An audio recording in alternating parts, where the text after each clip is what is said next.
Everyone, I'm back with another YouTube video. So the topic of today's video is methods to calculate national income. There are three methods to calculate national income. The first one is income method, the second one is expenditure method, and the third one is value addition method. Let's study each of the method one by one. So like I said, the first method is income method. Income method. So all the components have some parts in it. So there are various components in income method.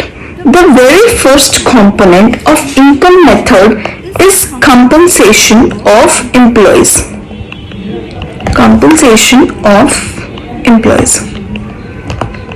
हमें basically क्या करना है, हमें देखना है कि लोगों की इनकम कहां से आ रही है. मतलब हम एक मैक्रो लेवल पे डील कर रहे हैं, तो हम क्या करेंगे, हमें देखेंगे कि लोगों की इनकम कहां कहां से आ रही है. उन सबको प्लस कर दो तो मुझे पता चल जाएगा कि मेरी पूरी इकोनॉमी की इनकम कितनी है. सो सबसे पहले मैंने उठाया कंपनसेशन ऑफ एम्प्लॉयज. मतलब if I am working somewhere, I will be receiving some salary, so that is my income. So compensation of employees. Compensation can be in the form of wages and can be in the form of salaries, can be in the form of goods or maybe some services. So compensation of employees के ना कुछ part हैं. जैसे सबसे पहला आता है wages and salaries in cash. तो wages and salaries जो हम कैश में दे रहे हैं, जैसे अगर मेरी कुछ सैलरी है एंड मुझे उसका कैश मिल रहा है या मेरे बैंक अकाउंट में पैसा आ रहा है, तो that is a part of wages and salaries in cash. But then if I have wages and salaries in kind. In kind मतलब वो चीज जो कैश में नहीं आ रही, something other than cash. For example, there are many firms which provide services, जैसे transportation allowance मिलता है, हाउसिंग अलाउंस मिलता है. तो इस टाइप के जो बेनिफिट्स हैं, जो which are not a part of your salary, which are not something you receive in cash, but this is something which you are receiving in kind. The third thing is ECSS. That is employers contribution to social security scheme.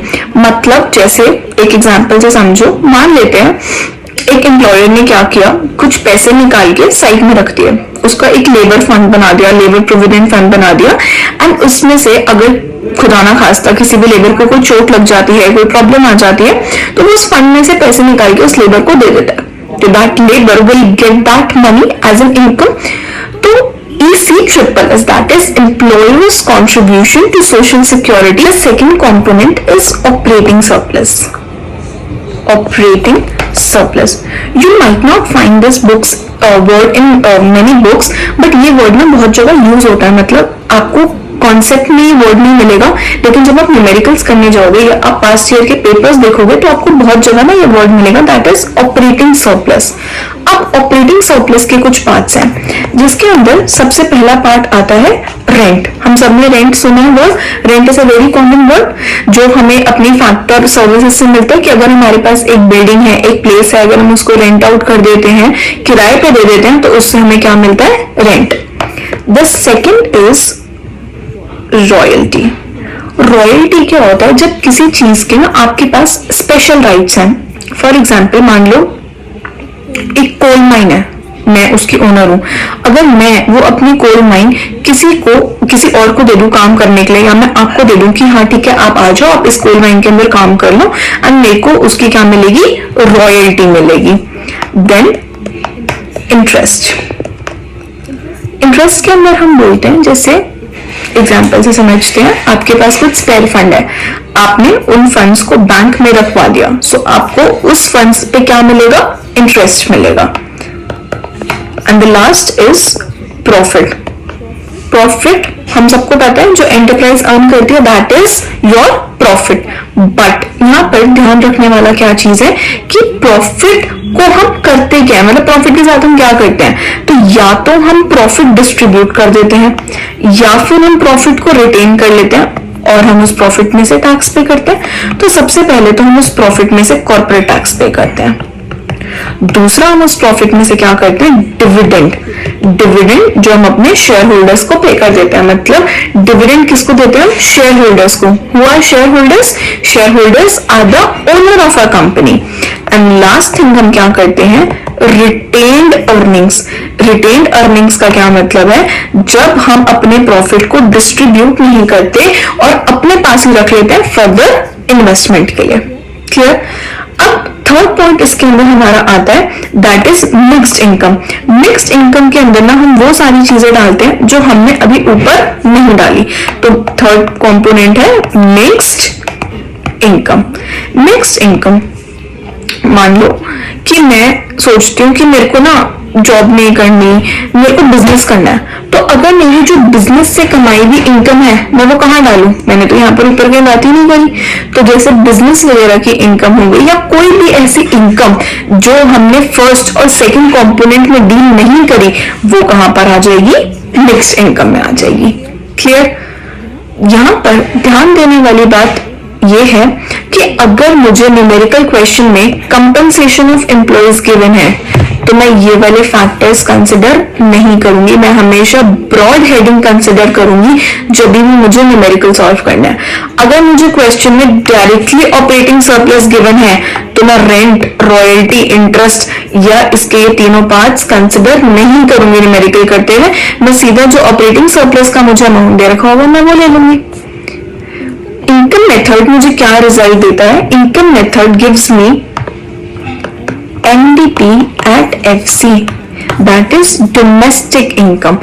तो income method से domestic income हमारी कैसे आती है, यहाँ पर जो तीनों कंपोनेंट्स है मेरे, मतलब compensation of employees, operating surplus और मिक्स्ड इनकम, मैं इन तीनों को प्लस कर दूंगी।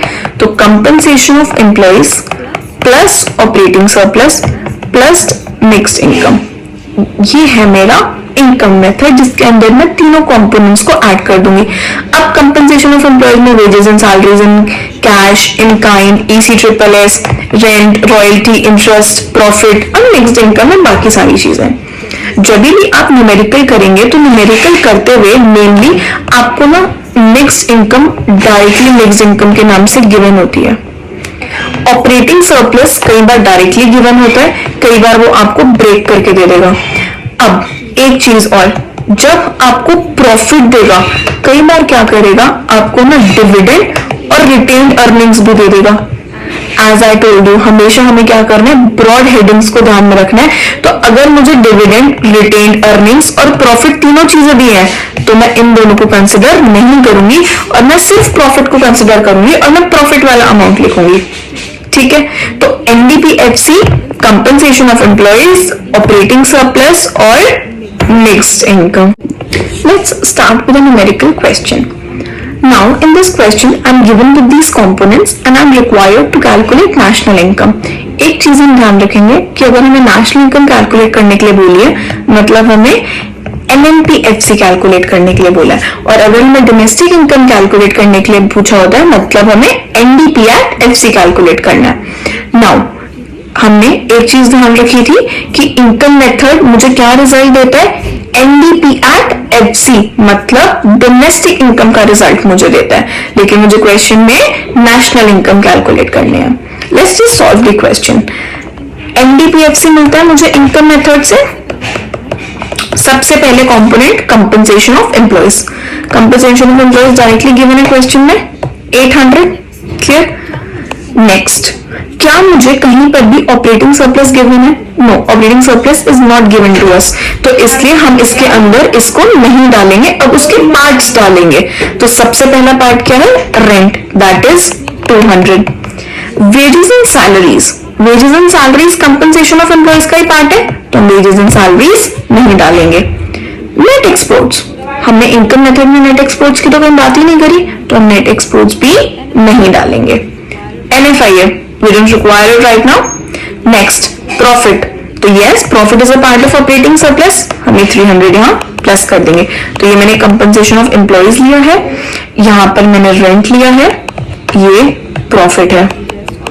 Then interest also we will add. Interest मुझे कितना दे रखा है, दैट इज 100। सो 100 का हम यहाँ पर इंटरेस्ट ऐड करेंगे. This turns out to be 1400. मुझे मिक्स इनकम नहीं दे रखी तो मैंने छोड़ दिया. जो कंपोनेंट नहीं दे रखा उसको जीरो मान लो और उसको क्वेश्चन में से हटा दो, उसको वहीं पर छोड़ दो. ये आ गया NDP at FC. But then I need to calculate national income. तो अभी मैं कहा हूं NDP at FC and I need to go to NNP at FC. Domestic से नेशनल को जाने के लिए हम क्या करते हैं, प्लस NFIA. तो हम 1400 में क्या प्लस करेंगे, NFIA, that is -20. This will turn out to be 1380. So national income, that is NNP and FC कितना आया, 138. So this was all about income method. Paper में जब भी क्वेश्चन आता है तो कई बार 3 मार्क्स में क्वेश्चन आता है कि इनकम मेथड के कंपोनेंट्स को एक्सप्लेन कर दीजिए. तो जितने कंपोनेंट्स मैंने आपको बताए आप 2 लाइंस में उसको एक्सप्लेन कर सकते हैं. मोस्टली नेशनल इनकम से 6 मार्क्स का न्यूमेरिकल क्वेश्चन आता है. उस क्वेश्चन के अंदर आपको इनकम मेथड भी पूछा जाएगा एंड एक्सपेंडिचर मेथड भी पूछा जाएगा कि 3 मार्क्स में इनकम मेथड एंड 3 मार्क्स में एक्सपेंडिचर मेथड. कई बार प्रिकॉशंस का क्वेश्चन आता है. प्रिकॉशंस मैं आपको नेक्स्ट वीडियो में कराऊंगी जिसके अंदर इनकम मेथड के प्रिकॉशंस, एक्सपेंडिचर मेथड के प्रिकॉशंस एंड वैल्यू एडिशन के प्रिकॉशंस मैं आपको एक साथ कराऊंगी. अगर स्टिल आपको किसी भी पर्टिकुलर क्वेश्चन में डाउट है इनकम मेथड के जो आपसे नहीं सॉल्व हो रहा है, आप मुझे कमेंट बॉक्स में बताइए and I will surely make a video on that question. I hope you like the video. Give a thumbs up to my video and subscribe to my channel. Thank you so much.